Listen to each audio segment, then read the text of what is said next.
In keeping with my football analogy, the myeloma has pushed back, forced me into the hospital, and I had my kidneys knocked out of the game here. Hopefully only temporarily and not a career-ending injury.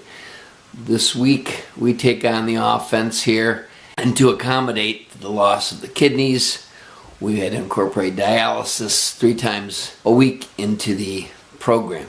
So here's a summary of what's going on now, just to put everything in perspective. I'll put it up here. Dialysis 3 times a week, Tuesdays, Thursdays, and Saturdays, with chemo then falling on Wednesdays. Monday is lab work, blood work, and this particular week I actually had to go for blood transfusion as well. So very busy week, but I feel a lot better. Happy to tell you, and when I was in the hospital and we started the dialysis and we did the chemo, I did have reactions to both.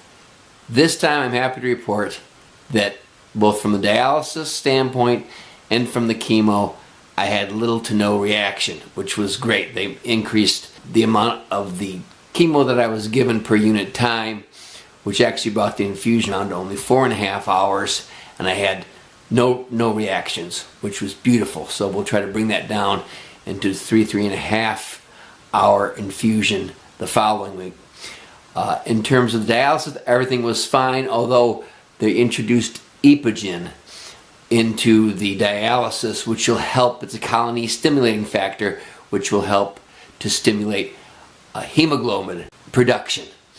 Now that's important because my hemoglobin has been dropping down, and now because I'm on a monoclonal antibody chemotherapy, so what they have to do, they can't just go down to the freezer and grab O positive. They have to go and actually mix it with a special antibody concoction to account for the monoclonal antibody. I assume that's so results aren't thrown off.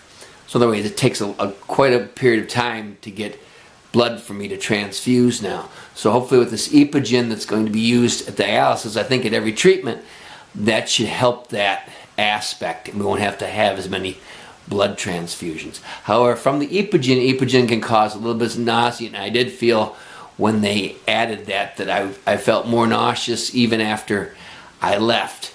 Not to the point of any kind of vomiting, but it did affect me. I did not take anything for that. I'll look to see if that happens again today. In fact, it's Saturday, so I'll always be doing the video before I go to my dialysis. So hopefully we don't have the nausea, but I'll bring something with me just in case and talk to the nephrologist about it and the team that's at the dialysis center, see what they have to say. But in terms of the headaches I was getting when they did the dialysis in the hospital, those have basically vanished. Very happy with that. Right now, 3.5 hours each session with dialysis. I think that will move to 4.